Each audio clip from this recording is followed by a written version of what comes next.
თბილისის საკრებულო დღეს თავმჯდომარის გადარჩევის საკითხს განიხილავს. საკრებულოს ახალი უმრავლესობა თავმჯდომარის პოსტზე სავარაუდოდ ფრაქცია თავისუფლების თავმჯდომარე ირაკლი შიხიაშვილის კანდიდატურას წარადგენს. მის შესაძლო კანდიდატურასთან დაკავშირებით ურთიერთგამომრიცხავი განცხადებები კეთდება. ფრაქცია ქართული ოცნება თავისუფლების თავმჯდომარე გულიკო ზუმბაძე აცხადებს, რომ შიხიაშვილის კანდიდატურას მხარს არ დაუჭერს, რადგან ის შინაგან საქმეთა სამინისტროს მიერაა შერჩეული. ამასთან ნაციონალური მოძრაობის წევრები აცხადებენ, რომ ერთ სხდომაზე საკრებულოს თავმჯდომარის გადარჩევა და ახალის შერჩევა კანონით არ შეიძლება. საკრებულოს ჯერ კიდევ მოქმედი თავმჯდომარე ზალ სამადაშვილი პოსტზე 2010 წლიდან იმყოფება. ამომრჩევლების მოსყიდვა თუ სოფლის მეურნეობის განვითარება. სამართლიანი არჩევნებისა და დემოკრატიის საერთაშორისო საზოგადოება ფონდ ქართუს წინააღმდეგ გამოდის. ორგანიზაცია საკუთარ ბოლო დასკვნაში განმარტავს, რომ ქართუს მიერ სოფლისა და სოფლის მეურნეობის განვითარების ფონდში გადარიცხული თანხები შეიძლება დაკვალიფიცირდეს როგორც ამომრჩევლის მოსყიდვა. TV-სამ-თან სამართლიანი არჩევნების აღმასრულებელი დირექტორი ერთ-ერთ არსეთ პროექტად შეღავათიანი აგროკრედიტის თემას ასახელებს, რომელიც მიზნად დაბალპროცენტიანი აგროკრედიტების გაცემას ისახავს. ნინო ლომჯარიას თქმით, მსგავსი სახის კრედიტების გაცემა მოქალაქეების ფინანსურ დაინტერესებას იწვევს, რაც კანონის დარღვევაა. ჩვენი რეკომენდაცია არის სწორედ ის, რომ სანამ არის აქტიური საარჩევნო პერიოდი და სანამ პრემიერ-მინისტრი არის აქტიური პოლიტიკაში, მასთან ასოცირებულმა ფონდმა თავი შეიკავოს ისეთი პროგრამების დაფინანსებისაგან, რაც იწვევს ამომრჩევლის მატერიალურ დაინტერესებას. არასამთავრობო ორგანიზაცია ქართუს სოფლის მეურნეობის ფონდში თანხის გადარიცხვის შეწყვეტისკენ მოუწოდებს. ცნობისათვის შეღავათიანი აგროკრედიტის პროექტის ფარგლებში 700,000 მოქალაქეა ჩართული. ბანკი ქართუს გაკოტრების საქმესთან დაკავშირებით გამოძიება დასრულდა. პროკურატურის წარმომადგენელი TV-სამ-თან აცხადებს, რომ საქმეში 40-მდე ეპიზოდი ფიგურირებს და იგი უკვე გადაგზავნილია სასამართლოში. ქართუს პრეზიდენტი ნოდარ ჯავახიშვილი კი TV-სამ-თან განმარტავს, რომ საქმეში ბრალდებული კომპანიების უმრავლესობას ბანკის წინაშე არსებული ვალი ჯერჯერობით არ გადაუხდია. მისი თქმით, ამ ეტაპზე გაცემული კრედიტის მხოლოდ 12-13%-ია დაფარული. შეგახსენებთ, შინაგან საქმეთა სამინისტრომ ორგანიზებულ დანაშაულებრივი სქემა გაშიფრა, რომელიც ბანკი ქართუს გაკოტრებას ისახავდა მიზნად. სხვადასხვა კომპანიებს ბრალად დიდი ოდენობით ქონების მითვისება ეტებათ. ბანკს მეწარმე სუბიექტებისათვის 140 მილიონ ლარამდე კრედიტები აქვს მიცემული. როგორ მიმდინარეობს შეღავათიანი აგროსესხების გაცემის პროცესი? TV-3 აგრძელებს ბანკების მიერ შეღავათიან აგროსესხებზე საუბარს. ლიბერტი ბანკის წარმომადგენელი TV-3-თან განმარტავს, რომ მათზე მეორე კომპონენტში საერთო გაცემული სესხების 10% მოდის. მეორე კომპონენტი 100,000 ლარამდე სესხის გაცემას გულისხმობს. მთლიანად ლიბერტი ბანკმა უკვე გასცა 250-ზე მეტი შეღავათიანი აგროსესხი. ამასთან ბანკმა სესხი ახალი ფერმის ასაშენებლადაც გასცა. ბანკი კონსტანტას პროდუქტების განვითარების მენეჯერი კი აცხადებს, რომ შეღავათიანი აგროსესხების გაცემის სტრატეგია არასწორად იყო შემუშავებული. გიორგი სიბაშვილი TV-3-თან განმარტავს, რომ სოფლის მეურნეობის სამინისტრო ფერმერების მხრიდან უფრო მეტ აქტივობას ვარაუდობდა, თუმცა მოთხოვნა გაცილებით დაბალი აღმოჩნდა. მისი განცხადებითვე მიუხედავად ცუდად შესწავლილი ბაზრისა, ბანკმა კონსტანტამ 300-ზე მეტი შეღავათიანი აგროსესხი გასცა. პირველ კომპონენტში ჩვენ გაცემული გვაქვს 300-ზე მეტი სესხი და საკმაო რაოდენობა აგრეთვე არის მეორე და მესამე კომპონენტებშიც. პროცესი მიმდინარეობს, იქნება მიმდინარეობს სიახლე იყოს ესეთი თქვა თანამშრომლობა ბანკსა და სახელმწიფოს შორის ტექნიკური თვალსაზრისით რაღაც მცირედი შეფერხებები იყო, რომელიც რა თქმა უნდა ერთობლივი მუშაობით ადვილად დაიძლია. სოფლის მეურნეობის საკითხებში კარგად ინფორმირებული 54 რაიონი. სოფლის მეურნეობის სამინისტრო გლეხებისათვის საჭირო ინფორმაციის მიწოდებას ადგილზე შექმნილი საინფორმაციო საკონსულტაციო სამსახურის საშუალებით ახორციელებს. TV-3-თან უწყების წარმომადგენელი აცხადებს, რომ მსგავსი სამსახურების არსებობა წარმატებულია და სამინისტროსა და ადგილობრივ ფერმერებს შორის ურთიერთობას და ინფორმაციის გაცვლას აადვილებს. მათ აქვთ ორმხრივი დატვირთვა. ერთის მხრივ მათი საშუალებით ფერმერები მიიღებენ აბსოლუტურად ყველა ინფორმაციას იმის შესახებ, თუ რა პროექტები ხორციელდება სამინისტროში, იმჟამად რა პროცესები მიდის სამინისტროში და მათთვის რა იქნება სასარგებლო და აგრეთვე სამინისტროს მხრიდან ჩვენ ოპერატიულად ნებისმიერ მომენტში შეგვიძლია ჩვენ სამსახურებს დაუკავშირდეთ და ავიღოთ რაიონში არსებულ სიტუაციაზე. მარიკა გელაშვილის განცხადებით საინფორმაციო საკონსულტაციო სამსახურების ფუნქციონირებით ადგილობრივი გლეხები კმაყოფილები არიან. მისი თქმით, ეს სამსახურები რაიონებში შუალედურ რგოლს წარმოადგენენ სამინისტროსა და ადგილობრივ ფერმერებს შორის. სამინისტროს წარმომადგენლის ინფორმაციით, მსგავსი სახის სამსახურები 2005 წელსაც არსებობდა, თუმცა მათი არაეფექტური მუშაობის გამო მალევე დაიხურა. 2005 წელს რეფორმების შედეგად ესეთი სტრუქტურები გაუქმებული იქნა და შეიქმნა რეგიონულ დონეზე რეგიონული სამსახურები, მაგრამ მათი მუშაობა აღმოჩნდა არაეფექტური, იმიტომ რომ ეს სამსახურები წარმოადგენდნენ 60 კაციან სამსახურს და მოგეხსენებათ ზოგიერთი რეგიონი, როგორც არის კახეთი, 8-9 რაიონს მოიცავს, ამიტომ 60 კაციანი სამსახური მთლიანად რეგიონს ვერ მოიცავდა. მომხმარებელთა ნაწილის განცხადებით, ჯანდაცვის საყოველთაო პროგრამის ფარგლებში შედგენილ სიებში ხარვეზები ფიქსირდება. მათი თქმით, ისინი საკუთარ თავს სიაში ვერ პოულობენ. ამის შესახებ მოქალაქეები TV3-ის ჟურნალისტთან საუბარში აცხადებენ. ჯანდაცვის სამინისტროს წარმომადგენელი რუსუდან გოგოლაშვილი აცხადებს, რომ ამ დროისათვის ასეთი 10-მდე შემთხვევა დაფიქსირდა. მისი განმარტებითვე, ხარვეზების მიზეზი სადაზღვევო კომპანიების მიერ დაშვებული ტექნიკური შეცდომებია. მისი თქმით, კომპანიების მიერ სამინისტროსთვის გადაცემულ სიებში დაზღვეულის სახელი და გვარი პირად ნომერს არ ემთხვევა, რის გამოც საჯარო რეესტრის მონაცემებთან შედარების დროს მოქალაქე ბაზიდან ვარდება. რუსუდან გოგოლაშვილის განცხადებით, ასეთ შემთხვევებში ხარვეზების აღმოფხვრას 1 კვირა სჭირდება. ხელსაყრელია თუ არა მობილური კავშირგაბმულობის ბაზრისათვის ქვეყანაში არსებული ბიზნეს გარემო. TV3 ამ კუთხით ჯეოსელის პრეზიდენტის განცხადების შემდეგ დაინტერესდა. TV3-ისათვის გამოგზავნილ ოფიციალურ წერილში პასი კოსტინენი განმარტავს, რომ საქართველოში არასაიმედო ბიზნეს გარემოა და მათი შემოსავლების შემცირების ერთ-ერთი მიზეზი ეს ფაქტორი გახდა. კომპანია Makticom-ის წარმომადგენელი კი TV3-თან აცხადებს, რომ მობილური კავშირგაბმულობის ბაზრისათვის სიტუაცია ახალი მთავრობის მოსვლის შემდეგ უკეთესობისკენ შეიცვალა. ნინო სურგულაძის განცხადებით, წინა ხელისუფლების პირობებში კონსოლიდირებული ტენდერის ჩატარების პრაქტიკა არ არსებობდა. ტენდერს ფორმალური ხასიათი ჰქონდა და რეალურად სახელმწიფო სტრუქტურები მაინც ჯეოსელის მომსახურებით სარგებლობდნენ.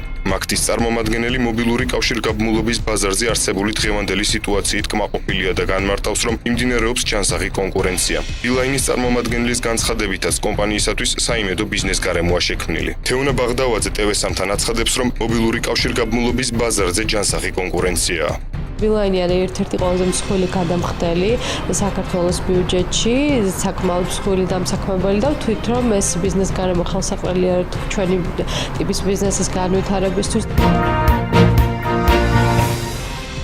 მონოპოლიზებულია თუ არა მინერალური წყლების ბაზარი. პარლამენტის დარგობრივი ეკონომიკის კომიტეტის თავმჯდომარე ზურაბ ტყემალაძემ მინერალური წყლების კომპანიებს ბორჯომსა და ნაბეღლავს მონოპოლისტობაში დასდო ბრალი. ამ მოსაზრებას იზიარებს კომპანია საერმის გენერალური დირექტორი ვახტანგ კოპალეიშვილიც. მისი თქმით, მინერალური წყლების ბაზრის 95% ბორჯომსა და ნაბეღლავს უჭირავს.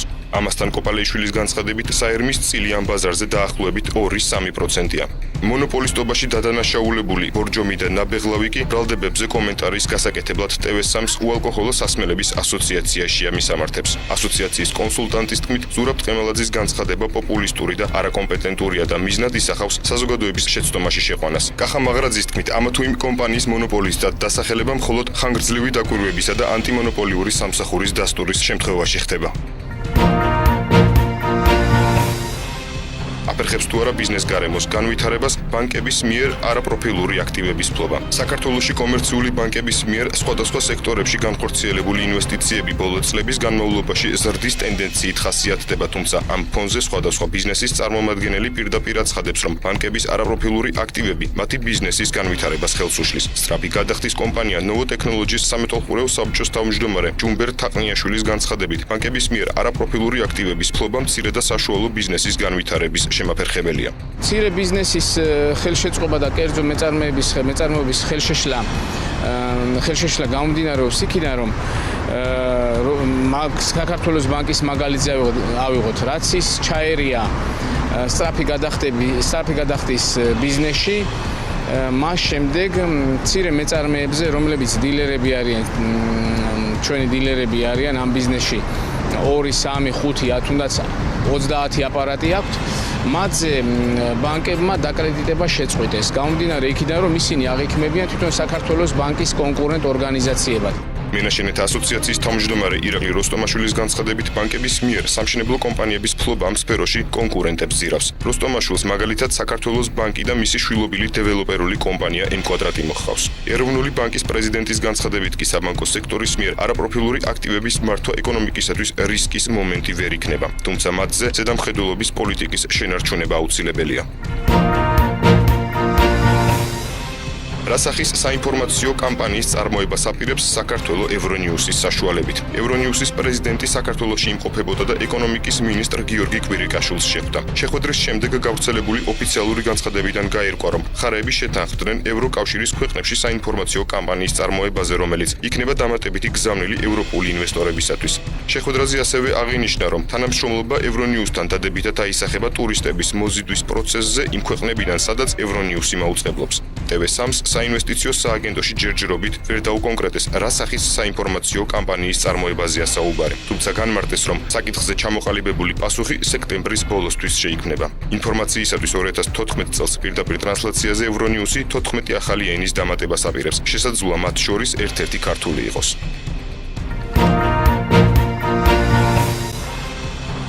შეუქმნა თუ არა დასუფთავების სამსახურს პრობლემები დენისა და დასუფთავების გადასახადების განცალკევებამ. 1 ივლისიდან დენის და დასუფთავების გადასახადი ცალ-ცალკე იანგარიშება. თავის დროზე გადასახადების გაერთიანების ერთ-ერთ მიზეზად დასუფთავების სამსახურის ფუნქციონირებისათვის თანხების საჭიროება დასახელდა. თბილისის საკრებულოს ფრაქცია ქართული ოცნება დემოკრატიული საქართველოს წევრი ჯაბა სამუშია TV3-თან აცხადებს, რომ დენის და დასუფთავების გადასახადების განცალკევებას დასუფთავების სამსახურისათვის დამატებითი პრობლემები არ შეუქმნია.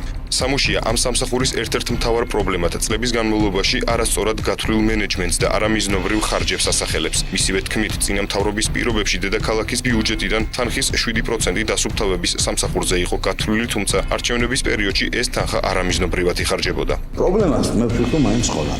იმაში თუ როგორ იყო ზოგადად მენეჯმენტი წლების მანძილზე ამ მიმართულებით. როგორ იყო თქვა თუნდაც უგულავას მეურობის დასაწყისში, თვითონ მეურობის პერიოდში ის რომ თქვა ქალაქის სუფთავდება, ეს ასეცაა, იმიტომ რომ ამხელა თანხა აქვს და ამხელა თანხას იხდის თითოეული თბილისელი იმისათვის რომ იყოს სისუფთავე ქალაქში, მაგრამ მე მაინც და მაინც კმაყოფილი ამ სისუფთავით ნამდვილად არ ვარ. რაციონალური მოძრაობის წევრი თამაზ შოშიაშვილი კი დასუფთავების სამსახურის მუშაობას დღემდე წარმატებულად აფასებს. მისი თქმით, ამ სამსახურის დაფინანსება სხვადასხვა პროგრამების შემცირების ხარჯზე მოხდა. როგორც შოშიაშვილი TV3-თან განმარტავს, დედაქალაქის ბიუჯეტიდან ამ მიმართულებით 10 მილიონი ლარია გამოყოფილი, რის საფუძველზეც წლის განმავლობაში მოსაკრებლის სახით 36 მილიონი ლარის შემოსავალს ელოდებიან.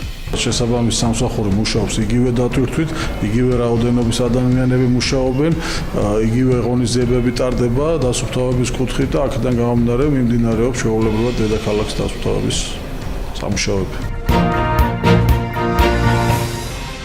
საქართველოს პროფესიული განათლება ამერიკული ინვესტიციის მოლოდინში. ჩიკაგოს ცნობილი დუპეიჯის საზოგადოებრივი კოლეჯი კოსტა-რიკის, საფრანგეთის, იტალიის, იაპონიისა და ესპანეთის შემდეგ საკუთარ ფილიალს საქართველოშიც ხსნის. TV3-თან პროფესიული კოლეჯის სპექტრის დირექტორი აცხადებს, რომ მხარეებს შორის 6-თვიანი მოლაპარაკება შემოდგომაზე წარმატებით დასრულდება.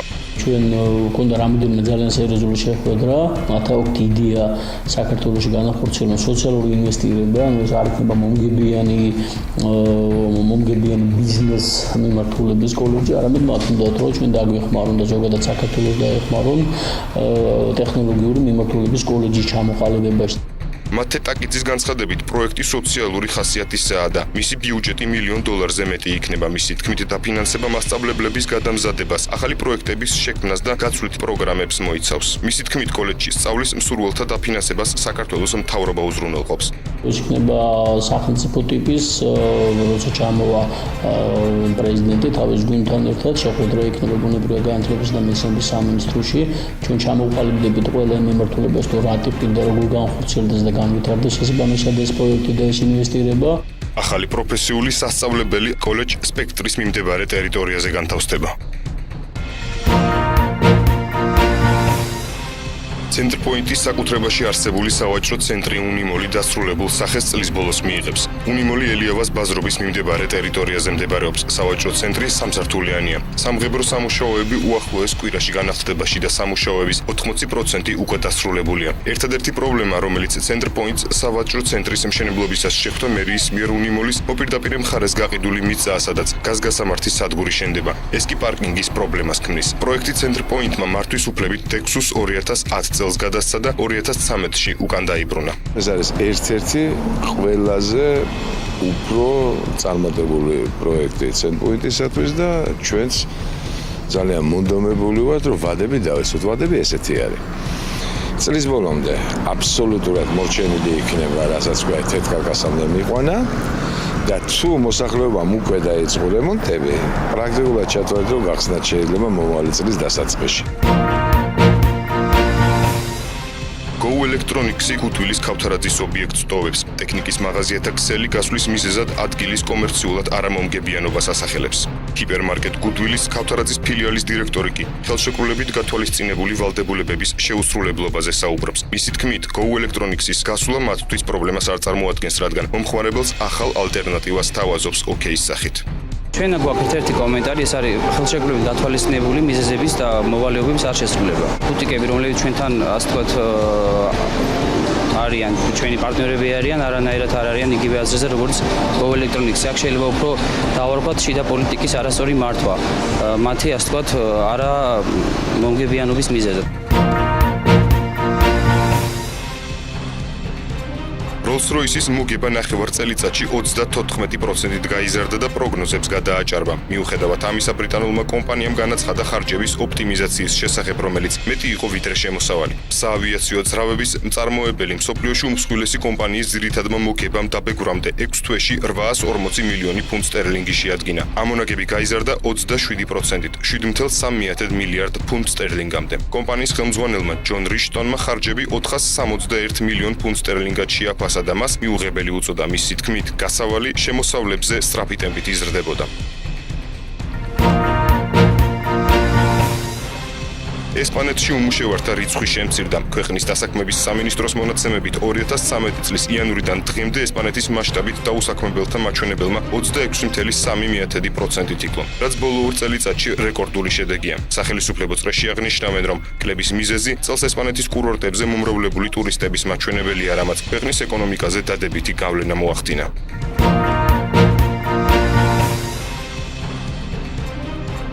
iPhone-ის საშუალო ფასი მიმდინარე წელს 613-დან 581 დოლარამდე შემცირდა და ბოლო 5 წლიანი მინიმუმი შეადგინა. Apple-ის სმარტფონების ფასი 620 დოლარზე მეტი იყო 2009 წლის ზაფხულიდან 2012 წლის ბოლომდე. ყველაზე მაღალ ნიშნულს კი ტელეფონის ფასმა 2012 წლის გაზაფხულზე მიაღწია და 660 დოლარი შეადგინა. სმარტფონების მწარმოებელმა ფასების ვარდნა iPhone-ის მეოთხე მოდელზე ფასდაკლებით ახსნა. 2012-2013 ფინანსური წლის მესამე კვარტალში Apple-მა 31 მილიონ 200 1000 iPhone-ი გაყიდა. წინა წლის ანალოგიურ პერიოდში სულ 26 მილიონი სმარტფონი გაიყიდა.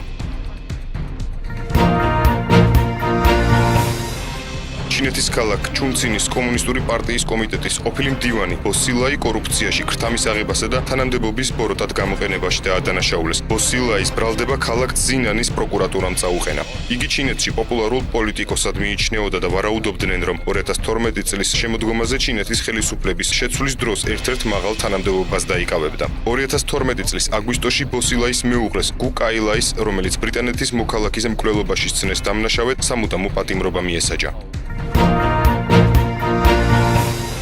ამერიკის ყოფილმა პრეზიდენტმა 89 წლის ბუშმა ლეიკემიით დაავადებული ბავშვის სოლიდარობის ნიშნად თავი გადაიბარსა. ბუშის ამ ჰუმანურმა საქციელმა კი მსოფლიო მედია ალაპარაკა. როგორც ცნობილია, ბუშის დაცვის სამსახურის წევრის შვილს ლეიკემია დაუდგინეს. როცა 2 წლის პატრიკს თმის ცვენა დაეწყო, ამის თანამშრომლებმა გადაწყვიტეს ბიჭი გაემხნევებინათ და დაცვის მთელმა სამსახურმა თავი გადაიბარსა. ეს შეუმჩნეველი არ დარჩენია ჯორჯ ბუშ უფროს. 89 წლის ყოფილმა პრეზიდენტმა სურვილი გამოთქვა, თვითონაც ამ ფორმით გამოეხადა პატარისადმი მხარდაჭერა.